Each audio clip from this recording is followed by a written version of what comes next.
people do. Hey, right, Andy Cook here on EAVA FM 102.5 and Myron Hinds from Catch 22 organisation and Elisha Shamba from Hat News. Hello, Elisha. Hello, Andy. Hey. Good to be here. Yeah. What are you doing here? Just came in. I thought about passing through here. Oh, right. Okay. Lovely place. Being with you here. Feels good. Have you been enjoying the music? Wow. Tell you what, this music reminds me of some time back in Zimbabwe. Are you allowed to tell us about it? Do you think, is it not too personal? Not that personal. This type of music helped me. There was a time I was really, really down. Yeah. And, I've got that background of playing music. Uh-huh. And, it opened some avenues for me, not doors like Myron was talking about opening doors. Yeah. It did open some avenues for me, musical-wise. So I really enjoy that type of music. That's my cup of tea. That's what I've been telling guys, that this is really my cup of tea. Good. I'm into that music. Good. Yeah. Now, did you want to ask Myron a question? Yeah, Myron mentioned something about helping refugees into employment. Yeah, that's good. And wanted to ask, with the current situation now, economic-wise, how are you coping with helping them, or how do you help refugees to? Well, the aim of the service is primarily the coordinator, who should be starting next week, hopefully on Tuesday. Mm-hmm. Part of his role actually to go out and make that meeting with employers, actually tell them about the service and help create job opportunities, whether it be paid employment, full-time, part-time, volunteering. Right. So only by do you have to do a CV for them? For the I think part of the delivery of the whole package and working with the individual is that we'll be taking them through mock interviews, how to write CV, how to write letters, how to conduct themselves, give them the skills and confidence that when they actually go for an interview, they'll hopefully get through it and be successful. So you have tips for them?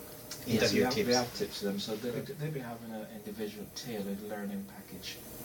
Yeah. It's like a support plan, but for employment. Mm-hmm. But the coordinator will be going out, making those links with employers, saying this is what the service is all about, this is the purpose behind it.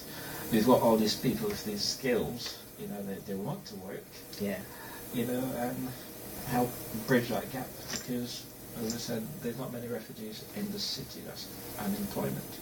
Yeah, you spoke about 20%. Yeah, there's a valuable source there. And it's just sitting on tap. These refugees have got a lot of attributes, a lot of things that they can offer.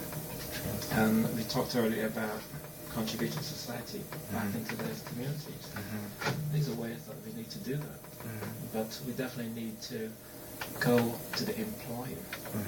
And then we have to work in partnership with others, like Job Centre Plus and areas like that, who also help give skills to refugees. Do you also work with, because there's a lot of employment agencies in there, you just can't get a permanent job without... You just can't get a permanent job, but what our scheme, our service, it's funded by the Working Neighbourhood Fund in partnership with the European Social Fund.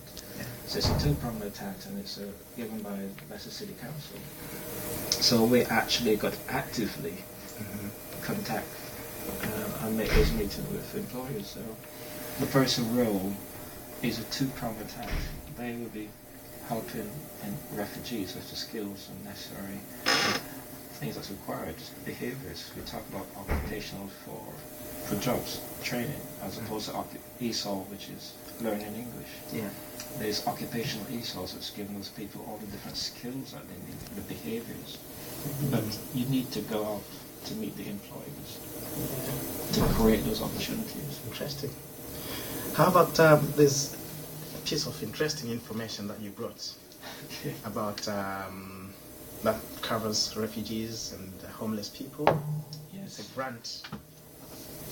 There is, a Groundswell Grant Award scheme. The deadline for applying to this award scheme is the 15th of July or 15th of October. And they're offering small grants up to £700 to homeless people to set up their own projects. they're saying that applications are welcome from anyone who's experienced homelessness. You know, not that are current homeless, but have experienced it also. So you're talking about rough sleepers, travellers, you know, squatters, refugees, you know, people living in hostels or B&B. Anyone can apply. And basically, it's about helping a project that you're trying to set up. Can be a service user group, can be an arts group, a business, a charity, you know, self-help initiatives. And so far they've given out over £150,000, which is that's a lot of money. 300 homes. So does Catch-22 chip in with helping people have projects, say a refugee this wants to integrate? This is the Catch-22. This is actually a groundswell grant award scheme. So it's a scheme that's actually physically up there. Yeah. So people can apply, but the information has come to ourselves to pass on. Right. I'm hoping that people do make full use of it, because there's a pot of money sitting there to help individuals. You know, and I think in terms of the refugee community, there's lots of refugee women who like to work, they have kids. And you know, perhaps they might want to get together and set up a creche facility. True. You know, a few mothers look after kids, the other mothers go and work. So it's just a case of coming up with a project. And so the deadline 15th of July, 15th of October. And there's a website there for it? There's a website there for it. Actually, it's not on here. Yes. It's www.groundswell.org.uk/grants_home.html. I haven't done as nice as you, Andy. Too much information, too much information. Well, I'd just like to point out the studio's been taken over by Elisha Shamba. Is this a project that you're setting up? I have to apply for that one. Yeah, I I'm think starting it from now. Yeah. Excellent. Right, we'll have some music.